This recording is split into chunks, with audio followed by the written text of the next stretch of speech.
About an hour ago, I was on Fox News with Martha McCallum talking about the latest issues with this Israeli-Hamas war and all the things that are going along with that and the chaos and the uncertainty of it and trying to make some kind of sense out of it. And toward the end of the segment, Martha McCallum read something from the Wall Street Journal editorial board, which apparently had come out just before we went on air because I was not even aware of it at the time.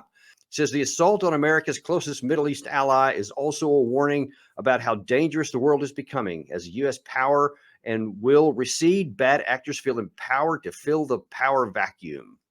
American isolationists on the right and left may wish to look away, but the U.S. can't dodge the consequences. Okay, look, that is just complete and utter nonsense. It's counterfactual to what actually happened on the ground. I mean, let's look at first things. First of all, there's no power vacuum anywhere. Did suddenly the U.S. Air Force and Navy and Army cease to exist? Did our missile force cease to exist? Of course not. There's no change. Our ability to project power around the world is absolutely unrivaled. And we have tens of thousands of troops already in the Middle East, both air, ground, and sea. So just dispense that, first of all. What this is referring to is a common theme among many who are pro-war and hawkish in their views, that they think that if America recedes anywhere from any conflict at any time, it's a horrible thing and there's a vacuum going to come into it. There's no vacuum that's going on here, all right? It was foolish for us to continue to stay so long for 2 decades in Afghanistan where there was no mission, there was no achievable military mission, no American vital national security interest that required us to stay, and in complete contradiction to the gross evidence that our mission there was an abysmal failure and it was going to continue to be so. President Biden deserves some blame for how he got out of Afghanistan, but to this day, I still give him credit for at least taking the political courage to get out when none of his predecessors were willing to get rid of a dumb mission. But yet that was decried by so many who say, no, we should stay there. We should stay there forever. We should stay there for decades more. Some openly admitted that. And I'm still advocating that we don't need 600 or 900 troops in Syria. We don't need 2,500 or whatever the current number is in Iraq, or the help in Yemen, or in Somalia, or all over other parts of Africa. None of those things have anything to do with American national security interest. So our withdrawal from there, not only does it not diminish our ability, it actually keeps us from being as strong as we are because we have to disperse our power all over the globe. So that's the first point. There's no power vacuum. Our power and ability to project power is now better because we're no longer hampered and like an anchor in Afghanistan. So we can project our power much more effectively. The second issue is they're basically blaming the United States for what happened in Israel. America has no role in that whatsoever. There was no American intelligence failure because it's not America's job to do intelligence for the state of Israel or any other nation on earth except our own. And look, I think that the record is pretty checkered on our own ability to do our own intelligence. And there's been a lot of issues and mistakes with that, but we'll cover that at another time. But let's look specifically at what's going on in Israel. This is because of what happened in Israel. So since 2007, Israel has been unwilling to solve their Palestinian challenge and issues. Those Palestinians have been basically living in an open-air prison since 2007, and it's gotten worse over the years. There's 50% unemployment because they're not even allowed to have constantly running water, electricity. They can't even leave. It's literal physical prison that's been keeping them in there.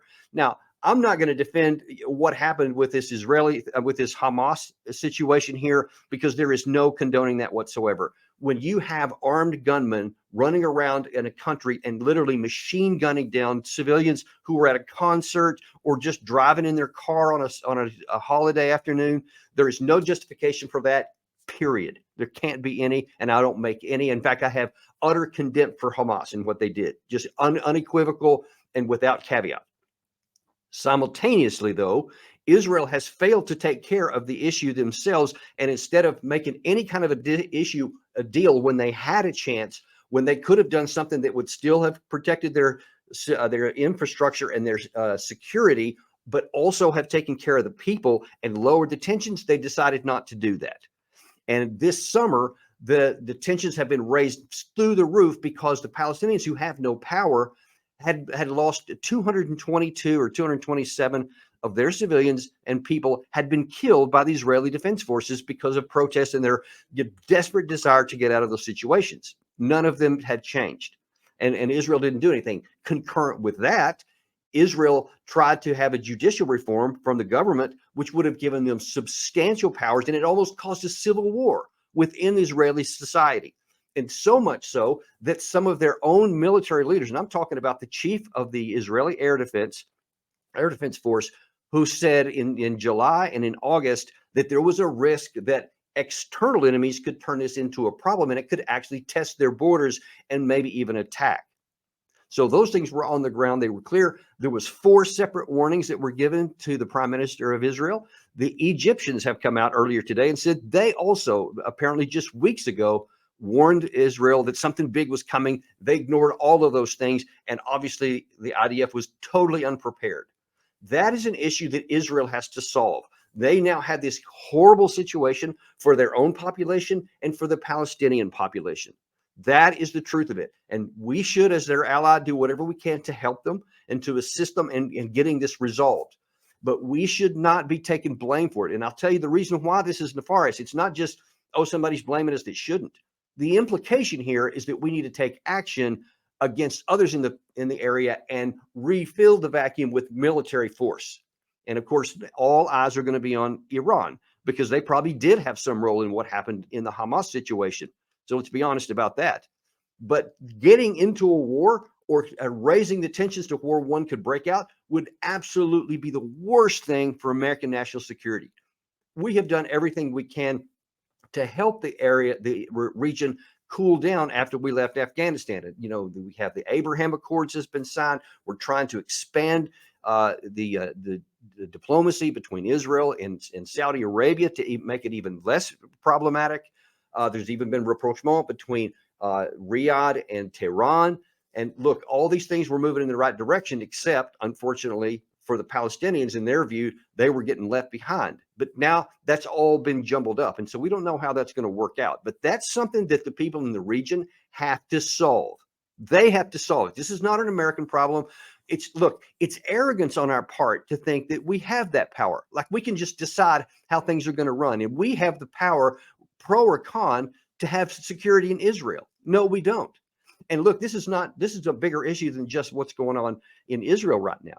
We had the same thing going on with our situation in the Russia-Ukraine war. We think we have a lot more power than we do. And we have this arrogant presumption that somehow we get to determine how things work out. On 60 Minutes yesterday, the outgoing chairman of the Joint Chiefs of Staff, in fact, addressed this issue and had this to say. If Ukraine loses and Putin wins, I think you would be certainly increasing, if not doubling, your defense budget in the years ahead, and you will increase the probability of a great power war in the next 10 to 15 years. I think it'd be a very dangerous situation if Putin's allowed to win. Come on. That is nonsense. Again, if you're taken away from not just looking at the emotion of a situation or not just looking at categories or words that people say, but you're actually looking on the ground, as Deep Dive has been telling people since our inception, there is no physical capacity for Russia to make good on the threats and the claims he's talking about here. They can't even defeat the country on their border that has no navy, has no air force, and has no treaty allied countries that are going to come fight for it. Now, by what possible logic can anyone say that Russia conventionally could someday roll over Western Europe and a 32-member alliance, along with our extraordinary air power, naval power, and ground power, not to mention our missile forces and our nuclear power? All those things combined make it abundantly clear there is no capacity for Russia to do this. So for the general to then claim that, hey, if we don't help Ukraine win, our defense budget is going to double. That is absurd. There is no justification for that whatsoever. I mean, it's counterfactual to what's actually going on the ground. To the contrary, Europe maybe needs to increase their security, especially those that are on the flank. It makes sense. If I lived in those countries, I would too. That's their job. That's their country. It's their security. It's not America's job to do their security for them. It's not America's taxpayers to spend our money so that they don't have to, our rich European allies don't have to, and that we'll do it for them. No, they have the capacity. They have the money. They have the resources. They have the manpower. That's a job that they need to do. Our defense budget shouldn't go up $1. fact, there's arguments can be made that it's already bloated beyond compare and is wasted across the board. And we could just, in making things cleaner and doing a better job, we could save money without and actually make ourselves more secure in the process.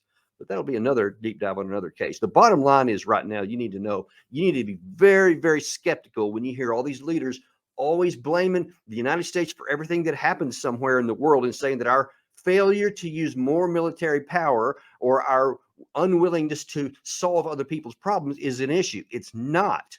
Our job is to keep our nation safe, is to keep our military well-funded, well-trained, and on the job and ready to defend our interests, and for our intelligence to make sure our country is safe.